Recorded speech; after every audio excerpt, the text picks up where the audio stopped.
Okay, it's recording. Hi, welcome everybody to our training today. I wanted to start just by asking if anybody, I think the people that are on the call already know where to find Simple Systems, but that's where, for some of our new coaches who might be watching the recording, that's where you're going to be able to find a lot of the things that you need as a new coach, starting new clients, starting your first coaches, if you have friends that decide to coach with you. And your coach, reach out to your mentors to show you more in detail of what you need or where to find Simple Systems. But it's always on the pinned post of our Facebook coaching group. So Optavia Coaches in Action. That's a good place to find it. And it's that top pinned post. So, can everybody hear me okay? Just making sure that it's all working. Okay. Hopefully, my computer's telling me that it may affect my audio quality because of something going on. So, just wanted to make sure. You guys can shout out, raise your hands, whatever, if you can't hear me all of a sudden or something. But today, I wanted to address two things that it seemed like, talking with all the coaches on my team, and we actually have a great team of coaches. I love it so much. And we're adding new coaches all the time, and I think we are so lucky and blessed to be able to have each other and to work together. So thank you all for being a part of our group and inspiring me and helping me all the time. I wanted to talk about different action steps for following up with people. A lot of times we talk about how to get the word out. We talk about what an explore call is or an interested call. But what happens for the people that end up saying they're not ready for the program right now? How do you stay connected to them? How do you follow up so that you can continue to stay on their radar and be there for when they are ready? So I'm going to ask you guys to think about that and share if you have ideas of things that you do for some of our more seasoned coaches, or things that you've been doing for following up with people. One thing that is kind of fun, because there's been so many of the support groups that we've had on both Facebook and on, for the meltdown challenges, there's always an opportunity to say, oh, looks like it's going to be so much fun. Love you on my team, and those, like, we even had 2 choices this month that were just wonderful, both of them. So that's always a good one to follow up. And to be honestly wanting them to invite them too, completely honest about it. Yes, yeah. Anytime we have a Facebook group going on, like our Love Yourself to Health group that we have right now, anytime you're doing a challenge, a meltdown challenge, that is a great reason to reach out to those people that did raise their hand at one point and say, I'm interested in getting healthy. Maybe they weren't ready for our program yet, but those people that reached out, make sure that you're inviting them to those things.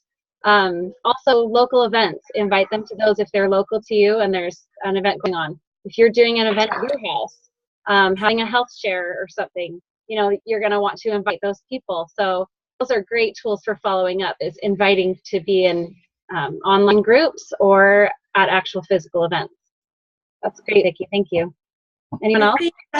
Yeah, I was just thinking, just being a friend, just putting yourself out there and getting to know people on other levels. So I was just meeting with a lady this morning for PTO, and I had invited her to the Love Yourself to Health Challenge. I did an explore call with her a year ago when I first started. I invited her to the challenge, never heard anything, but we were sitting talking around PTO and just having a normal, regular conversation, and she said, oh, I wanted to ask you about this challenge. What's that about?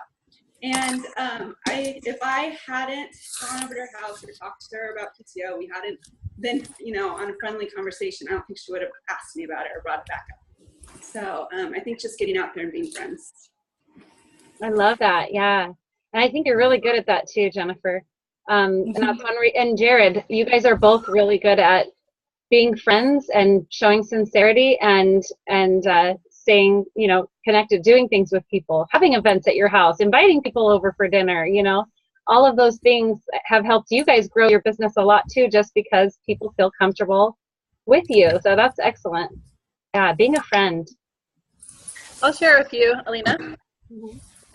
Probably my very biggest regret in the past 6.5 years of coaching is that I'm not very organized. And so if you can like just really keep track of people that you connect with, get even like a Excel sheet on your computer or in your notes on your phone or a sheet of paper, and just write down everyone that you talk to about the program, everyone that shows interest. If you see people commenting on your post a lot, like just make sure you're keeping a list, but definitely people that you've talked to about the program. And then on there, like just make notes of their top goals and then your action steps. If you sent them an email, if you did a health assessment with them, whatever it is, because I wish I had that list that I could go back and just check in on them. You know, how are you doing with those goals? And so that's one thing I'm trying to get better at, is just staying organized, keeping track of, and I'm so bad, like sometimes I'll do a health assessment and, you know, they say, oh, I need to talk to my husband. And then I forget to get back with them. Like that's just like wasting your time, because a lot of times you just need that follow-up.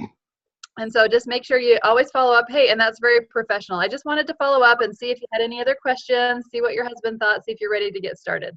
And so that would be my number one tip, is get really good at follow-up, because I'm really good at making connections, and that's just, I mean, it's great to make new friends, but it's almost like you're wasting your time if you don't follow through with all of those friendships, you know, that you're making. The second thing that I have started to do that I really like is when I do a health assessment with them, like really listen to what's important to them. So I did one last week that the girl really wanted to hike. I can't remember what mountain it was that she wanted to hike, and that was her goal. And so after the call, I Googled imaged a picture of that mountain, someone hiking that mountain, and I sent that to her in a message like, it was so fun talking with you today. I really got excited about your goals, and I would love to help you to accomplish the goal of hiking, you know, and then I put that picture of that mountain. And that just made her excited. Like, so if you can really connect with them and listen to what is important to them, and then like just that image of a picture of someone doing what they really want to do, that just kind of like is that extra excitement for them. That's awesome. I love it, because it's giving that visual, which we're visual people. And so that helps to excite you and feel the feelings of wanting the goal. So Yeah. that's awesome. I love Or if a client is kind of struggling, kind of getting in a rut, to go like send them a picture of what one of their goals. Remember, you talked about wanting to do this. Let's really focus on that. You know, just kind of a reminder. Definitely. And that will be a lot easier when you have the list, like you talked about, on your Excel, you know, sheet, or on your notes in your phone, so that you know who to, you know, follow up with, so that you can send those images, and having it on the list what their goal is, so you can remember. So that's awesome. I love that, having it in a place. One thing too that we all, well, a lot of us know, is sending out connections emails. If they are, if you've done an interested call and they aren't ready for the program, you know, ask them to be put on your newsletter list, and where you're going to share healthy tips and recipes, you know, every once in a while. And then, you know, 1 to 2 times a month, sorry, 1 to 2 times a month, you will send out an email for these people. I have like, I know you can do emails through our website. I haven't figured that out, so I just do it on Gmail, where I have just a folder of my connections, and then I have a folder of my clients, and so I'll send my emails out like that, using that avenue. But in Simple Systems, you can find a bunch of stock emails for sending out to people on your connections list, people that you're following up with. So you can, you know, copy and paste and, you know, change your info at the bottom, but you can send those. Also, when it comes time to invite to, like, do the Meltdown Challenge or do Love Yourself to Health groups, you know, Facebook groups, you can send that, you know, and have that be your connections email, you know, for that month, or that bi-monthly email that you send out. Another thing too is, and it will make it so easy when you have that list that Liz was talking about, to keep everybody together is following them on Facebook. Like when you go on Facebook, instead of just kind of browsing, and sometimes it's only so many people that come up on your feed, but like actually searching out these people so that you're seeing what they post and you can comment on it, you know, every once in a while. Like just, you know, not all the time, but maybe a few times a year, I'll send a personal message to say, so how are you doing, you know, and just to stay connected with them. And then, you know, and also just so that that's part of being a friend, if it's someone that you don't see, but, you know, you have that connection through Facebook and you've had them ask about the program before. I have a good idea with the Facebook message thing. Whenever I meet someone, like I go to my son's basketball game, I'll go and sit by someone that I haven't met before and talk to them. And then I always like to add them on Facebook. Oh, are you on Facebook? I love to add new friends on Facebook so we can keep in touch with each other. And then so I'll pull them up right then, you know, because a lot of times there's lots of people with the same name, and I'll find them right when they're sitting there. Oh, great. I was like, great, I just sent you a friend request. And then when I get home, or even like just there or on my way home, I'll send them a message and I'll say, you know, hey, Julie, it was so fun meeting you and talking with you at the basketball game. You know, and I'll send them a message so that I can go back and see where I met that person. Because a lot of times you forget, where did I meet them? And then if you click on message, like you can see, oh yeah, I met her at the basketball game. And so if she comments on my post and I forget who she is, then I can click on her name and see, oh, that's who she is. And I can follow up and, you know, keep that conversation going. And then the other thing is always try to offer things for free. We have so many resources that we can offer, and everyone's not ready right when you make that connection. I know like Cheryl, she's been planting all these seeds and getting to know people and working so hard. And, you know, that's awesome. And, you know, just knowing that everyone's not ready right when you talk to them. I don't know if you saw the picture that I posted today in a group of Sarah, her and her husband before and after, a progress picture. Did you guys see that? I posted a New Healthy Me. If not, check it out. But they're like 100 pounds down, and they've been on program a little over 3 months. They're 100 pounds down together. But I met them at a baseball game, and he just found out he had diabetes, and they were going to start eating healthy. And I knew that they weren't ready like for help because they thought they could do it themselves. And so I offered them like the healthy protein carb snack list, and I gave them ideas to do, you know, and I gave them resources. And so they could tell that I knew a lot about diabetics and stuff, and I built that relationship. And once, you know, 6 months later, he still hadn't lost a pound and he was still on medication, and then they were ready. And now they're, you know, he's off medication with his first week on program, and, you know, like it's amazing. But sometimes you can just start offering things for free so people know what you have to offer, and then that builds that relationship. So don't feel like, you know, it's not going to take time. Sometimes it's just that layering piece. So how did you ask them, Liz, about, like, how did you give them those resources? Did you ask for their email address so if they want, so you could send them some recipes, or you could send them, is that how you ended up?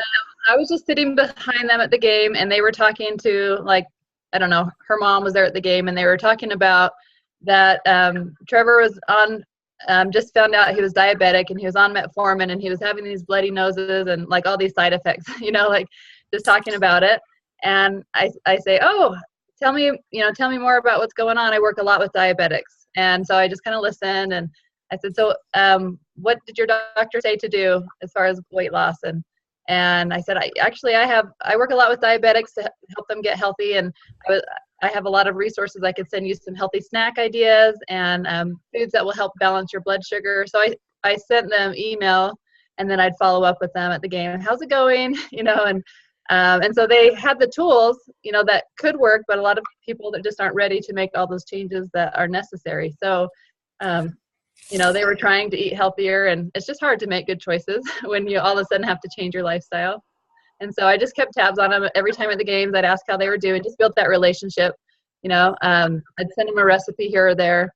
But yes, through email mostly. Aww. Oh, baby. Yeah. So I was going to share, I actually was on a plane today, and kind of had a similar experience where I talked to a guy. He actually is a vice president of, executive vice president of Domino's, right?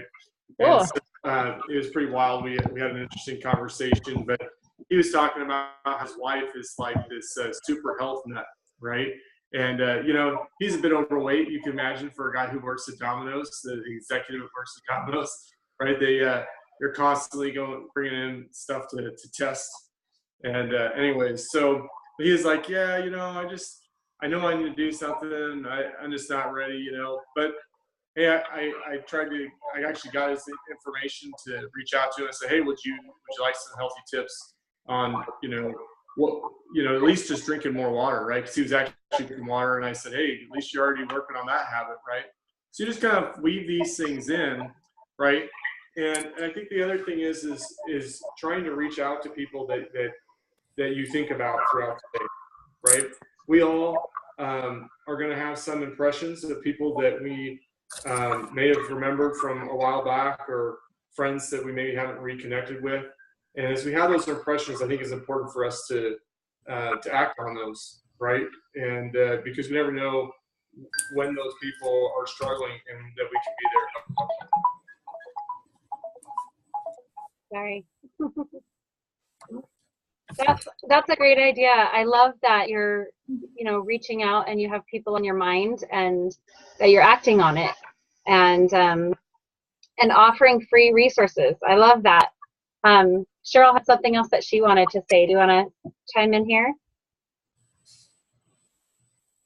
Oops. Okay, just There have to you go. unmute myself. Yeah. I had a question actually. So what about people who you've let off the hook because you followed up a few times, they're not responding, so you kind of let them off the hook? Do you just never check up on them again about their health goals, or what's the protocol for that? That's a good question. Does anybody have any ideas on what they? I mean, specifically if they're like friends or family too. Yeah. So kind of the off the hook is really like kind of telling them, hey, I don't want to bug you. We are friends first. You know, next time I won't bring up your health or anything unless you ask. I just, you know, I really want to, I care about you and I just want to be friends with you. So if you want to know more, reach out to me, but we're still, you know, we're friends first. And so kind of letting them off the hook and then live true to that. I wouldn't even say like, how's your weight loss going? Like just kind of, that's kind of a sign that they want some space. And a lot of times they'll say, no, I wasn't avoiding you. You know, I've just been busy. I do want to know more. But if they really don't get back to you, then just be your friend or be their friend. Like comment on their post, like just keep building that relationship. And when they're ready, they'll reach out to you. You know, and yeah, you can invite them to like a health night or a girls' night out, or, you know, like just keep building that relationship, but just be their friend, because you've let them know. And then if they want, you know, they'll reach out and ask you more about the health part of it, but you're friends first.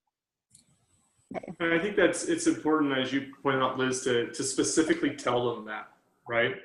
And to let people know that, hey, look, this doesn't affect our friendship or relationship, right? I still want to, you know, be friends with you.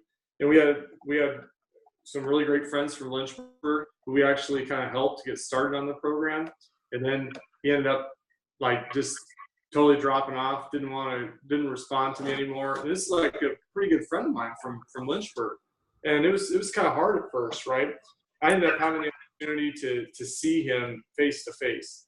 And, you know, I let him know directly, look, hey, this is fine. If that's your, you know, I'm not here to bug you, right? I'm here to still be your friend, you know? And it was great. We had a great conversation. We talked about their kids and how they were doing and stuff. So, but, and I think as you point out, right, people then know, right? They know if they really want to reach out to you, they'll know that they can, right? And they'll do it at the time that they're really ready. Okay, one thing. Yeah, go ahead, Vicki. Just something in here is this, as we've been talking and I've been writing these things down, I've got at least 10 of the things that we've written down today. Oh my goodness, these are great. But there are names that are popping up in my mind right this minute. And so I'm writing down their names and kind of what I'm going to do, you know, right next to them. So just like what Jared was saying too, is that these people come to our minds and not just push it away, do that 5-second rule, right? Act on it quickly, make a note for it. You know, just be aware that this is inspiration and not just to push it aside. You know, scribble it somewhere, by golly, right? And act on it. Definitely. Writing it down, that always helps me. Otherwise, I'll forget. And sometimes that happens. I'm out and I'm thinking of somebody or something, and I'm driving and I don't write it down, and then, it kind of goes in one ear out the other. So yeah, it definitely helps when I can scribble it down. Write it. I use my notes on my phone a lot recently, because I feel like that's, I don't know, more electronic, and I don't always have my computer, but I always have my phone. So that's a good place to just jot down an impression just super fast. So I love that. Alina, I just wanted to add, with Cheryl's question and kind of Jared's experience, the hardest thing and the most important thing is not to take it personal, that it's not about you, it's about them. Like if they're not ready to make changes, if they're not ready, to stick with the program, or I've even had coaches that were executive directors or, and then decided not to coach and kind of like stepped away, but I just kept being their friends. And now, like on Facebook, I'll comment and we're still friends. Like just to know that, everyone's not ready, and just, if they know that you care about them, that's really what our purpose is. Be a light to people, care about people. So don't take it personal.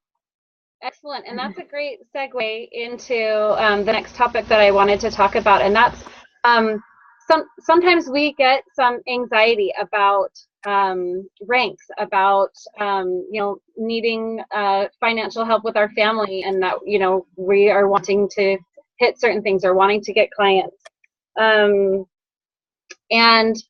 it can cause, a little bit of anxiety and watching those numbers, on our what do they call it now? It's not Office Emotion, it's Connect, right? Optavia Connect. And also we can have anxiety with, picking up the phone to call somebody. We can have anxiety with, all those different types of things. And I wanted to kind of talk about the thing that has helped me, I think, the most is just changing the way I think about things. Sorry, okay, now she'll be quiet. But anyway, so yeah, is changing the way that we think about things. And we've talked about this in our company, about kind of living above the line or below the line, like kind of what kind of thinking we're having. And also, I listened to a different podcast earlier this week that talked about being part of the solution and not part of the problem. So as like contributing to the problem, or living below the line, or living with fear as your motivator, then you're going to be complaining about things. You're going to be, blaming this or that person because, if only they could do this, then I would have this. If only that, all those types of things. And when we have that kind of thinking, it does cause anxiety and it does stress us out.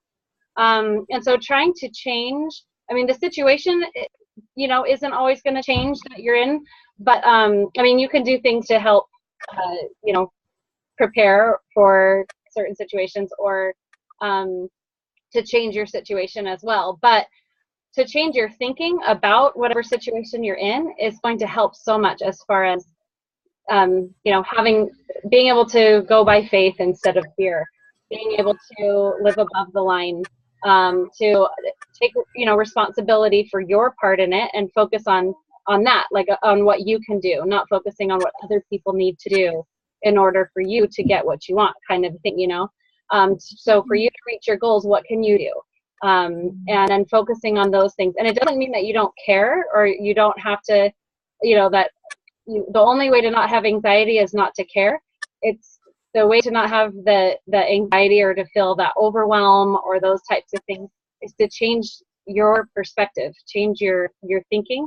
And so I want to kind of ask, especially Vicki and Liz, but also, Jen and Jared and Cheryl, who are on the call too. If you have ideas of things that help you to make that mind shift when you're feeling like you have these thoughts or these fears that are kind of below the line, and how you shift that up to change to thinking more positively.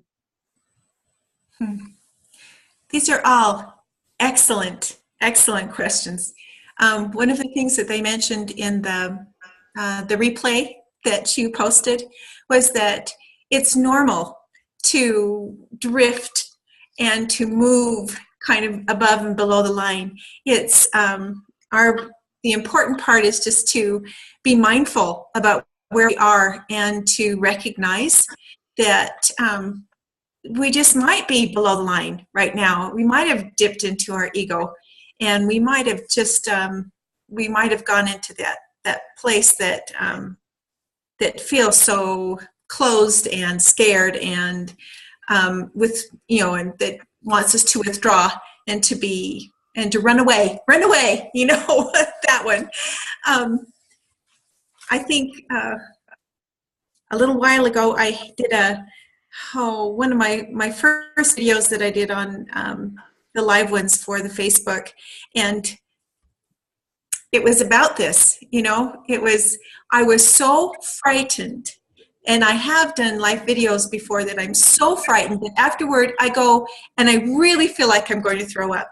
I mean, I'm so scared, those kind of things. But on that one, you look at the both sides of the picture, like you were talking about. I can feel scared because there might be somebody out there judging. It could happen. And that would be okay. But there are also a lot of people out there. There can be some truth to that. But on the other side, there could be some truth too. That there are people that are cheering me on, that see me as being brave, and that love that I'm trying to do something that has a little courage in it, and that, and which one do I want to believe? Which thoughts do I really want to believe? And to stop and to challenge those thoughts, and then to make that choice. Which is it going to be, and not beat myself up quite so much. But I'll tell you, there are definitely times when I go below the line because I'm feeling so strongly about something. One time I did this, and I felt so strong about it, and I called Liz, bless her, and she talked me through it. Gave me ideas and helped me to. She was not demeaning, and she was helpful. I just want you to know, all of you have coaches that love you very much, and know that drifting one way or the other is natural. It is in our nature, and it's okay. And so reach out to people that you love if you need to talk it through a little bit, but also challenge those thoughts. And I think one of the best ways to do that is if it's true right at that moment, whatever you're thinking is very true to you. But is the opposite true as well? And is it maybe just perhaps a little bit more true? And then make your choice. It's been helpful, and I think of it as a strengthening your muscles, your mindset muscles, like you do in your body, and you also have to strengthen those and think about exercises, and this is a great exercise for that one as well. Vicki, I love you. And I think it's so cute when Vicki doubts herself when she does a live video, and she'll message me. It's not dumb, but I'll have seen her videos, and I always think, like, what is she thinking? She's so adorable. Why wouldn't she do that more? And I think when people give you a compliment, when you make a post, that kind of builds you up, and okay, I can do this. And I think we learn a lot about ourselves, whether we're fight or flight. A lot of women, I know I'm like flight. I'd like to run away from a situation, and it keeps me from doing scary things. But learning that we can do hard things, and we can fight, and we can stand up, and we can be strong, and we can keep going, that's where the power comes from. And so, like, kind of think about how you respond to stress and anxiety. Like, do you just want to quit, like, when things get hard? Because I go through that a lot. Like, oh, it'd be so much easier just to quit and, like, just not do anything hard. But the more we do it, like, the more we fight through it, we just get stronger, and it's fun to, like, be able to accomplish those things. So I love seeing you guys do hard things and sticking with it. It's awesome. I love you, Liz. So I was just thinking, you first kind of talked a little bit about anxiety associated with goals. And the thought I have about that was, I recently listened to a talk. It's a little bit of a church talk, so I won't go into it. But I think you probably heard this talk, and it's about, not getting so focused on how goals or other things like goals, like maybe commandments, how they that they're not there to make us to put ourselves down and to get anxious and to drive us into this state below the line, right? That even when we're setting goals for ourselves, that they're there for us to stretch ourselves and to grow, right? And that often we're not going to meet those, right? But it doesn't mean that we shouldn't make them. It doesn't mean that we shouldn't strive for them. And I think what Vicki said was so true, that you have to, this whole mental piece that we try and teach people is an exercise, right? It's another muscle or another part of ourselves that we have to exercise. And I think the other thing I'll say for Vicki, right, is because you do it because there's people out there that you're touching, right? There's lives that you're touching. Yes. It's absolutely true, right? You've touched our lives, you've touched many of these people's lives, right? And how many other people are we touching right now, right?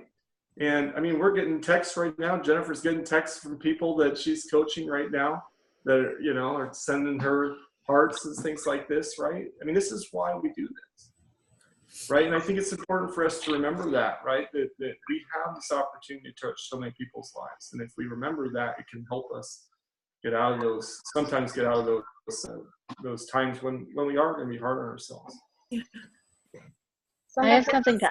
Oh, go ahead, Cheryl. Oh, I was just gonna say I have something to add to that. So, because I was getting discouraged this week a little bit, just because I had been excited about some interested calls, and then not feeling like much was coming from it. And I know sometimes it does take time, but I was just like, oh, I feel silly, like telling my sister all about it, and now nothing's happening. But I was just talking to my husband about this yesterday, that I just need to focus on what matters, in the sense that, I love the program, and that's what's important. It's not about like telling, or I don't know, convincing everyone else to love it, but just continuing to show that I love it and that it's made a difference in my life, if nothing else. And that's reason enough to be excited to share it every single time, and be excited that it has helped other people. I'm still new, but I have helped people. And so to focus on those people and their success, and, my personal experience and joy, and just realizing that, rather than letting fear kind of overcome us with, I don't know, the more I feel like people aren't, catching on, or, I don't know, being affected or something, I can just, instead of having that fear kind of push down my joy, and start kind of overpower the way that I do or don't share the program if I'm scared. Just focus on the good, and focus on, my experience, and then continue to be excited and not scared, because, before I was a coach, I was excited about the program and I wanted to share it with everybody. So, why be any different than that?